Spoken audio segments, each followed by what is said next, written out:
미주 한인들의 정치 이야기, 미쿡 정치 농장.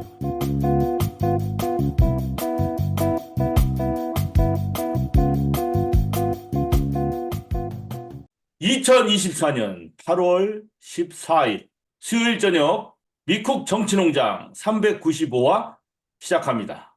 저는 노스캐롤라이나의 염소 아저씨고요. 오늘 또 뉴저지의 양희님 나오셨습니다. 안녕하세요. 안녕하세요. 뉴저지의 양희입니다. 많은 분들이 이렇게 여행도 가고 뭐 휴가도 가고 이런 것 때문에 제가 그냥 보도식으로 하려고 했는데 또 양희님이 휴가에서 돌아오셨습니다. 방송을 위해서. 네, 그래서 대단히 감사를 드리며 오늘 어디 다녀오셨습니까, 휴가를? 네, 제가 케벡하고 몬트리올에 갔다 왔어요. 와, 캐나다 어, 여행이네요, 캐나다. 네. 한국에서 손님이 오셔서 같이 갔다 왔는데, 음, 여기에서 보스턴에 먼저 갔다가 케벡을 올라갔거든요. 네. 거기까지 갈 때는 뉴저지에서 보스턴에서 한 4시간, 그리고 거기서 케벡까지 한 6시간 정도 걸렸던 것 같아요. 아, 그렇구나. 그리고 예. 케벡에서 몬트리올까지는 3시간 정도? 그리고 몬트리올에서 뉴저지는 쉬지 않고 왔더니 한 6시간. 저는 캐나다가 그렇게 가까운지 몰랐어요. 뭐, 옆 마실 다녀오신 거네요, 마실. 예.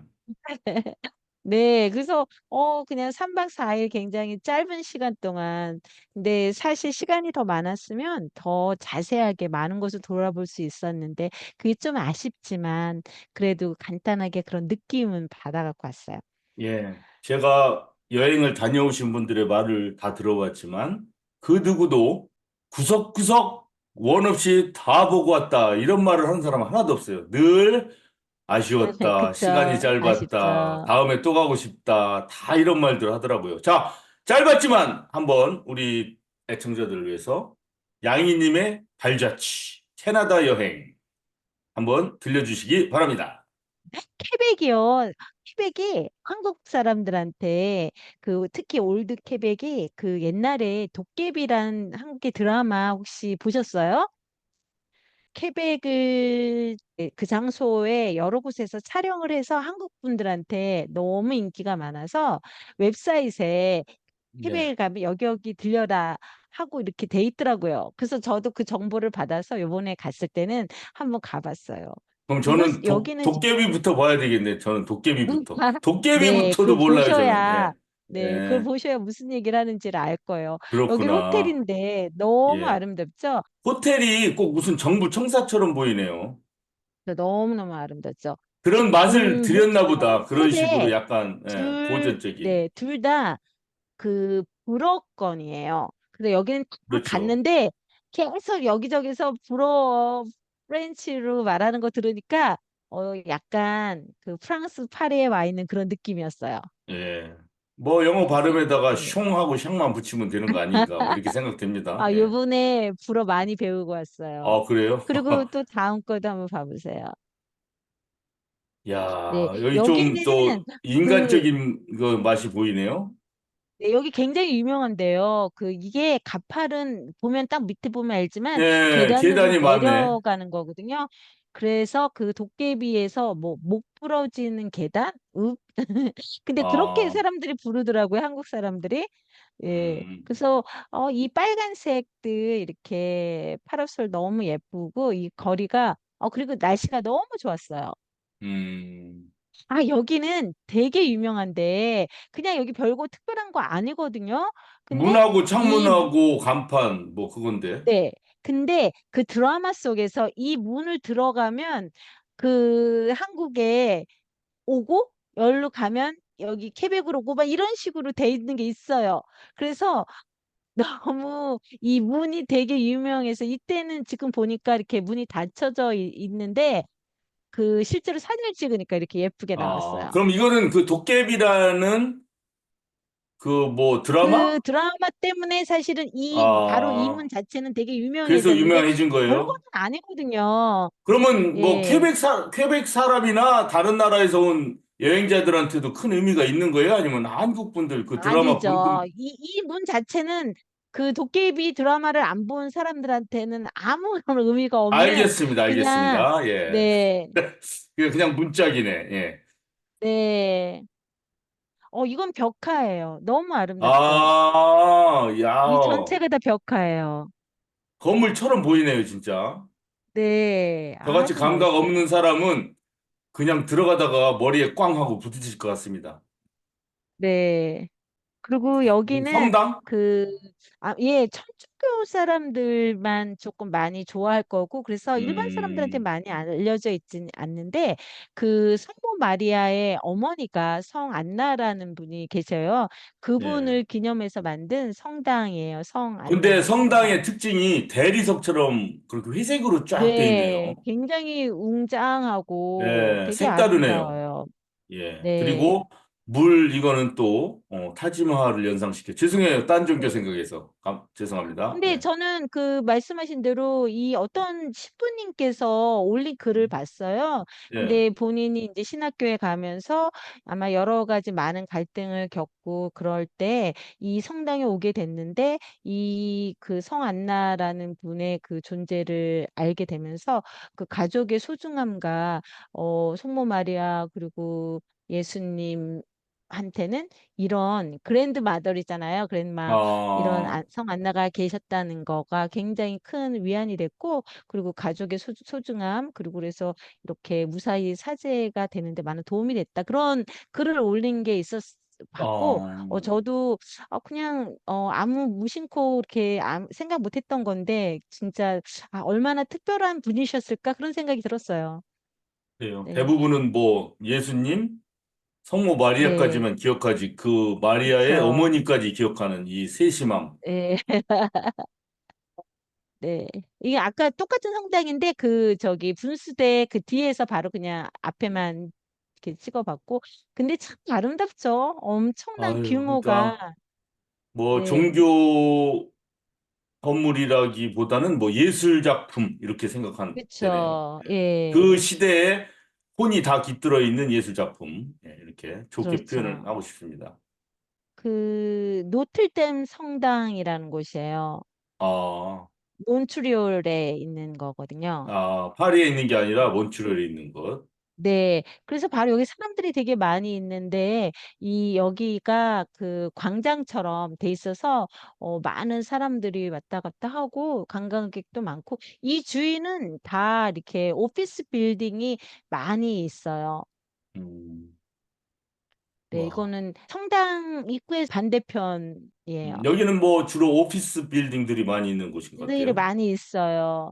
음, 이거는 꼭 은행 건물 같이 생겼네요. 건물 이름은 모르겠는데, 제가 요것도 그냥 이렇게 찍어봤는데 이뻐서 찍었나요? 예뻐서. 이뻐서 네. 이렇게. 아까 말씀하신 되게 빨간 예쁘죠? 파라솔, 예. 예, 빨간색과 초록색 네. 식물이 조화를 이루고 그 그러니까 건물 벽, 유럽의 그런 예, 느낌을 주는 그러네요. 그런 여기서 진짜 요. 커피 한 잔 마시고 싶은 마음이 네, 이건 하여튼 올드 몬트리올이라 그래가지고 네, 그 이렇게 옛날 풍경들이 많이 있는데요.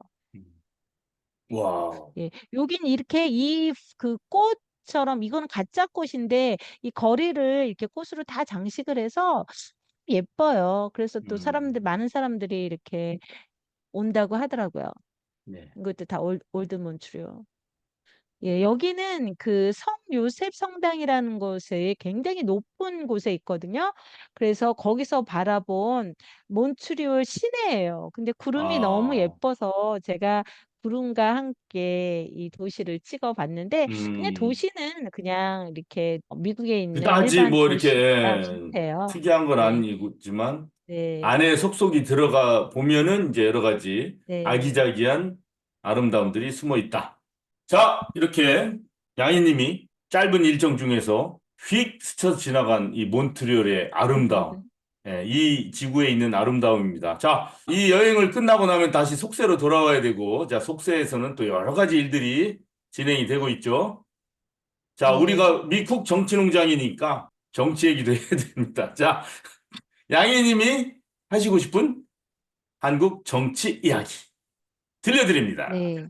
지난 한 주 동안 또 여러 많은 일들이 있었는데 그중에서 저를 가장 마음 아프게 했던 것 중에 하나가 권익위의 국장 직무 대리를 하고 계시는 김 국장이라는 분이 사망하셨어요. 스스로 목숨을 예, 끊으셨거든요. 그 얘기 근데 들었습니다. 참, 이분이 진짜 네, 그거 안타까워요. 무슨 일만 크게 있으면 어떤 분들이 이렇게 돌아가시는 게 이게 참 너무 자주 일어나고 공식처럼 돼버리잖아요, 지금. 그러니까요. 안타깝습니다. 예.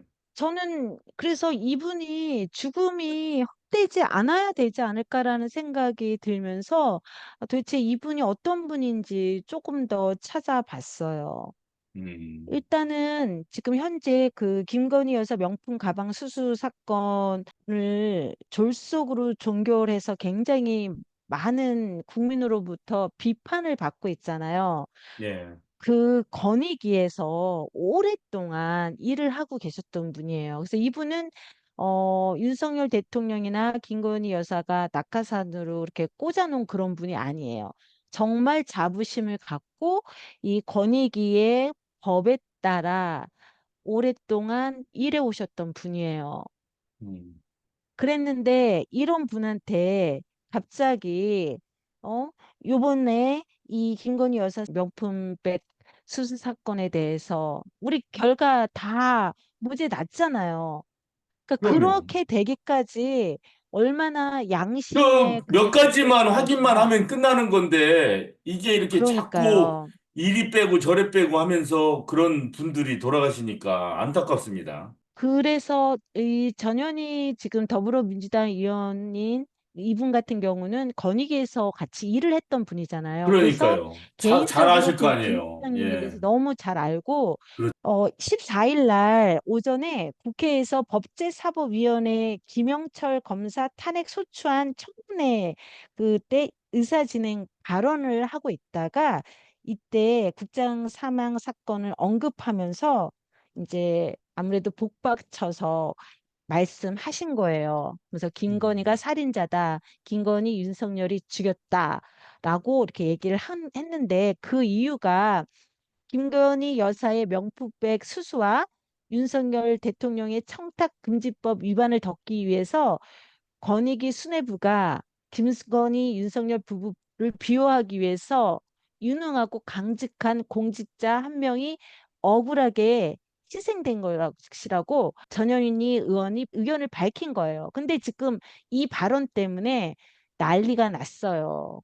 아, 국민의힘 같은 그래요? 경우는 예. 네, 지금 전현희 의원을 고소하고 국회의원에서 제명하라고 그렇게 하고 있고 그런데 전현희 의원 같은 경우는 지금 조금도 굽히지 않고요. 오히려 거꾸로 기자회견을 요청해서 본인의 의견을 말씀을 하셨어요. 예, 지금 국민의힘이 전현희 의원을 제명하기 전에 이 발언이 맞는지 틀리는지 서로 같이 조사를 해야 될 거 아니에요. 예. 네. 그리고 지금 그러고 이분 나서 같은 전현희 의원이 잘못 얘기했으면 진짜 제명을 해야 되겠지만 그 전에 과정이 꼭 필요하죠. 진짜 김건희, 윤석열이 맞아요. 죽였다고 주장하는 주장의 근거는 뭔지, 그게 타당한지 이런 일들을 국민들이 알아야 된다고 봅니다. 네. 지금 현재요. 고인의 직속 상간이었던 정승윤 국민권익위원회 부위원장 겸 사무처장이 지금 사의를 표명한 상태거든요. 근데 조국 혁신당이 이 정 부위원장을 직권남용, 강요죄 혐의로 고위공직자 범죄수사 우리 공수처로 알고 있잖아요. 지금 네, 고발을 해놓은 상태예요. 이 고발에 나선 신장식 의원이 지금 한 말인데요. 이 정승윤 부위원장은 윤석열 대통령을 보호하기 위해 권익위를 실추시키고 청탁금지법을 무력화시켰다. 고인은 권익위에서 부패방지국장으로 사건 종결 처리 과정에서 자유를 방해할 정도로 겁을 먹게 할 만한 해악을 고지받았을 가능성이 매우 농후하다. 이렇게 얘기를 하고요. 그렇기 때문에 정 부위원장에 대한 강요죄가 성립된다고 말을 했어요.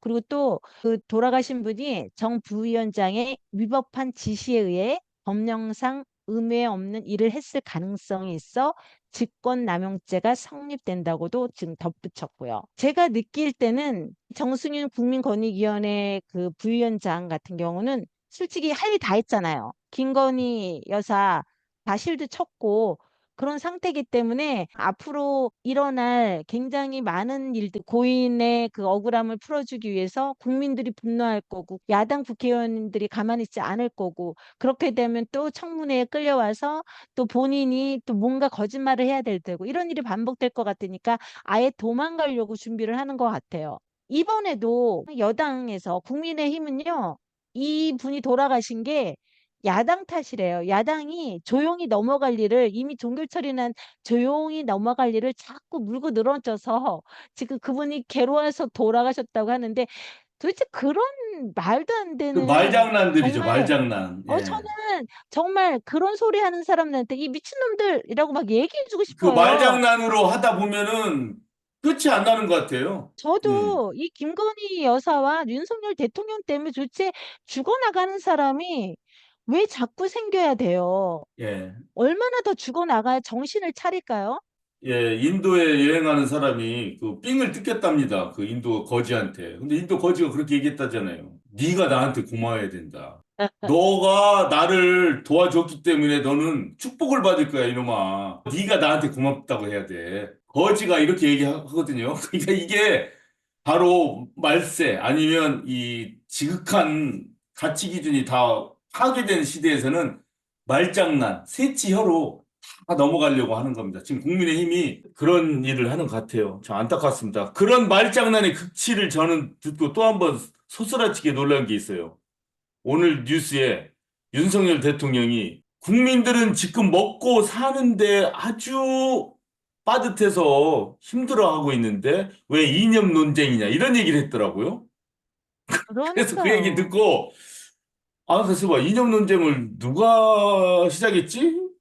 결국 더불어민주당 조국혁신단 이런 데서 막 이념 논쟁을 했나? 뭐 이렇게 갑자기 헷갈리더라고요. 그래서 뭐 국사편찬위원회니 방송통신위원장이니 지금 독립기념관장이니 이런데 무슨 민주당 성향의 사람을 앉히라는 게 아니라 국민의힘 성향 사람을 앉히더라도 적합한 사람, 그 전문 분야에 뭐 좀 경력이 있는 사람, 그다음에 그 분야 사람들이 인정하는 사람을 그냥 앉히면 문제가 없었던 거 아닐까요? 그런 그런 거, 사람들이 예, 윤석열 그, 대통령을 위해서 일을 하고 싶어 하지 그래요. 않겠죠? 그렇게 안 했으니까 문제를 제기하고 하면서 이념 논쟁이 된 게 아닌가요? 난 그렇게 지금 생각이 듭니다. 지금 대통령실에 분명히 간첩이 있는 것 같다, 밀정이 있는 것 이종찬 같다라고 예, 분위기 알잖아요. 광고회장님이 예, 근데, 말씀하셨죠. 네. 근데 이제는 사람들이 그래요. 윤석열 대통령이 밀정인 것 같다. 윤석열 대통령이 친일파가 아니라 그냥 일본 사람인 것 같다라고 사람들이 지금 얘기하고 있어요. 예. 자, 정말 의혹이죠. 좀, 예, 너무나 지금 뭐 도대체 웬만한 사람들은 이게 무슨 말인지 이해가 되지 않는 그런 형국이 계속 펼쳐지고 있습니다. 자, 미국 소식 이와 비슷하게 전해드리도록 하겠습니다. 자, 지금 미국 대선 이제 84일, 뭐 85일 이렇게 남겨놓고 있죠. 자, 카말라 네. 해리스와 팀 월츠 민주당 정 부통령 후보가 지금 유세를 굉장히 뜨겁게 잘 하고 있고 반면에 트럼프 제이디 벤스 정 부통령 후보는 약간 침체되고 좀 조용한 가운데 있어서 여러 가지 얘기들이 많이 나오고 있습니다.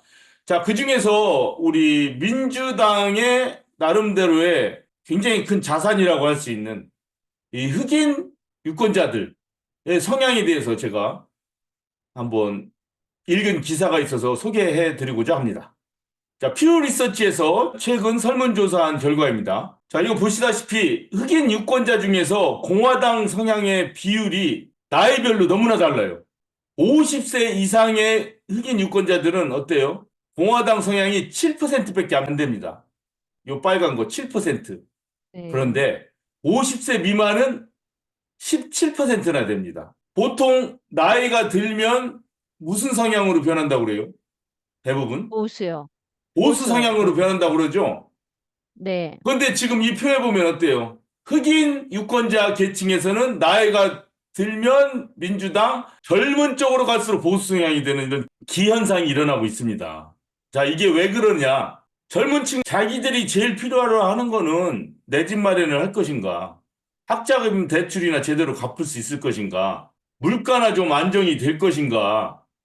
이런 거에 관심이 크다 이거예요. 지금 젊은 세대들은. 그런데 어, 민주당 아무리 뭐 오바마 뭐 해봤자 그다지 나아지는 것 같지 않고 뭐 자기들 아버지 할아버지 아저씨들 삼촌들은 다 뭐 그렇게 해야 된다고 그래서 자기들도 이해는 하지만 똑같다 이거야. 트럼프 때나 무슨 뭐 바이든 때나 뭐 오바마 때나 클린턴 때나 부시 때나 별로 그렇게 좋아지지 않고 지금 현재 상태에서도 자기들은 당장 코앞에 뭐 빚을 갚아야 되고 결혼해서 내 집 마련이라도 할 수 있나 뭐 이런 것들 지금 계속 고민하고 있는 거예요. 그러다 보니까 갈 곳을 잃은 거죠. 그러니까 아유 민주당 다들 지지했는데 우리 아저씨 삼촌 아빠 이모 다. 근데 뭐 변해지는 거 별로 없잖아. 뭐 그분들이 모이면 식탁에서는 막 떠들고 뭐 트럼프가 어떠니 뭐 카말라가 어떠니 하지만 우리 삶에는 별로 큰 뭐가 없는 것 같다. 그래서 뭐 택하는 게 아이고 그러면 그냥 민주당 지지하지 말고 그냥 공화당 쪽 한번 귀를 기울여 볼까? 뭐 이런 성향이 나타난다고 그러는 겁니다. 자, 두 음, 번째 이 지표는 뭐냐면 흑인 유권자 중에서 제3당의 필요성을 느끼는 유권자 비율입니다. 보이실지 모르겠지만 65세 이상은 3당 필요하다는 사람이 12%밖에 안 돼요. 그러니까 아직도 음, 민주, 공화, 양당 거기서 그냥 계속 가는 거예요. 그런데 30대에서 44세 보세요. 거의 한 28% 정도가 3당이 필요하다. 이렇게 느낍니다. 자, 이게 뭘 말하냐면 사실상 민주, 양당, 뭐 민주당 찍고 뭐 공화당 찍고 해봤자 일반 서민들, 일반 유권자들의 삶에 큰 영향은 많이 못 미친다는 것을 이제 서서히 깨닫는 것 같아요. 한 당이 정권을 잡았을 때 뭐 국방비 예산을 달리하고 뭐 소셜 베네핏 금액이 뭐 많아지고 적어지고 뭐 이런 거 있긴 있지 않습니까? 아무리 그렇다손 음, 쳐도 실제 피부로 사람들의 삶에 행복감을 주고 뭐 안정감을 주고 하는 것에는 도움이 되지 않는다는 것을 젊은 층들이 잘 알고 있는 것 같아요. 한국 같은 경우는 아직도 국민의힘이 정권을 잡느냐, 민주당이 잡느냐, 조국혁신당이 어떻게 하느냐에 따라서 많은 것들이 변화가 되긴 하겠지만 일반 젊은 유권자들한테는 그런 것들이 그다지 크게 다가가지 않고 정치 지형에 많은 변화가 필요한 것 같아요. 그래서 네. 이런 말씀을 드리면서 정말 윤석열 대통령이 자기가 만들어 놓은 그 문제들 때문에 이념 논쟁에 불을 지피고 나서 왜 사람들이 이념 논쟁 하는지 모르겠다. 먹고 사는 문제 얘기하지 않고 이렇게 말도 안 되는 소리를 하는 얘기를 듣고 한번 우리가 현실 생활에 대한 사람들의 요구와 정치권이 벌이는 지금 논쟁들의 그 문제에 대해서 잠시 한번 생각해 봤습니다. 자, 귀하고 귀한 여행 중에 방송을 해서 급고 귀국하신 우리 뉴저지 양희님의 휴가 투혼의 감명을 깊이 받으면서 감사드리며 오늘 395화 미국 정치농장 여기서 마치도록 하겠습니다. 감사합니다. 수고 많이 하셨어요.